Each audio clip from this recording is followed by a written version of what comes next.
El sociólogo contra el pato Donald. Suena casi al título de una película, ¿verdad? Pues es la historia, totalmente real, de cómo un académico se atrevió a poner bajo la lupa a uno de los personajes más famosos del mundo para desvelar un mensaje que nadie veía.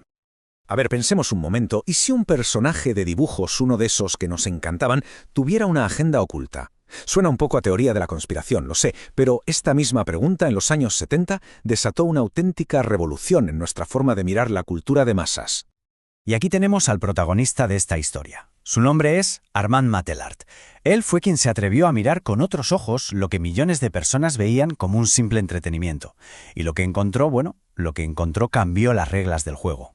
Muy bien, pues vamos a meternos de lleno en su historia. ¿Quién era exactamente este hombre que se atrevió a poner en jaque al mismísimo Disney?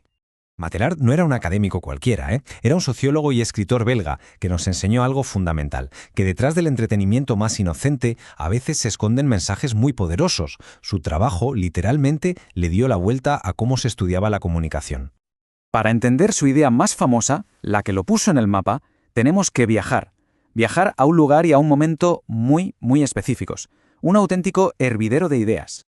Imaginen la escena. Matelart llega a Chile en los años 60. El país es pura efervescencia política y social. Y él no estaba encerrado en una torre de marfil, no. Estaba en medio de todo, dando clases, investigando. Y claro, ese contexto tan intenso fue clave, porque le dio una perspectiva absolutamente única para analizar la cultura. Y es justo ahí, en ese laboratorio chileno, donde nace su obra más icónica, una obra que cogería un simple cómic para niños y lo convertiría en un objeto de estudio sociológico profundísimo. Hay que quedarse con esta fecha, 1971. Es el año en que se publica un libro que va a sacudir los cimientos de los estudios culturales para siempre. En ese año, Matelart, junto al escritor Ariel Dorfman, publica Para leer al pato Donald. Y ojo, esto no era un simple análisis literario, era una auténtica disección ideológica de las historietas de Disney que se leían en toda América Latina. La clave de todo esto es un concepto que quizá hoy nos suena más, pero que entonces fue una bomba: el imperialismo cultural. La idea, para que nos entendamos, es que la cultura nunca es neutral, que productos aparentemente inofensivos como un cómic podían ser en realidad vehículos para exportar un estilo de vida y unos valores muy concretos. Y aquí está el quid de la cuestión. Por un lado, tenemos lo que todo el mundo veía, aventuras divertidas, entretenimiento infantil sin más. Pero Matelart y Dorfman dijeron, un momento, miremos más de cerca. ¿Y qué vieron? Pues un mundo sin padres, donde la única autoridad es el tío Gilito, un personaje obsesionado con acumular riqueza. Vieron que los buenos salvajes de tierras lejanas siempre eran ingenuos y necesitaban ser salvados por la astucia occidental. Y lo más importante, los problemas nunca se resolvían con la comunidad o la organización, sino comprando algo nuevo o con un golpe de suerte. Vamos, lo que ellos llamaron una lección de capitalismo para niños. Pero la historia personal de Matelart y la de su libro da un giro dramático, un giro que va totalmente ligado a la historia de Chile. Su laboratorio de ideas fue desmantelado a la fuerza. En 1973 llega el golpe militar de Pinochet, y con él la represión. Intelectuales como Matelart se convirtieron en un objetivo.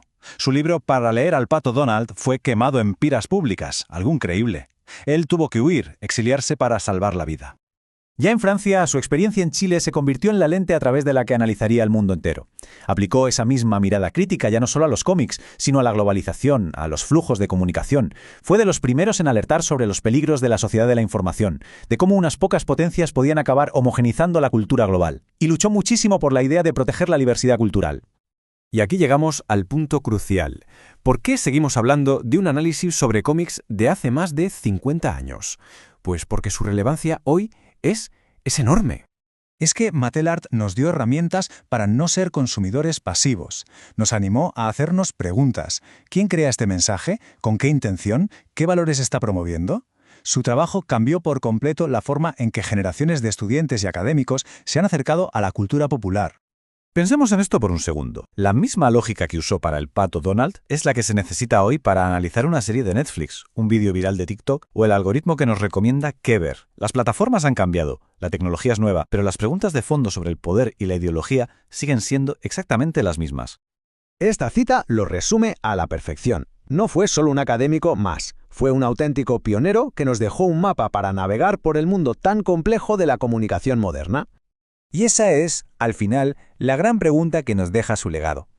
La próxima vez que estemos viendo una película, una serie o simplemente navegando por redes sociales, quizás merezca la pena pararse a pensar, al más puro estilo Matelart, ¿qué es lo que estoy consumiendo en realidad?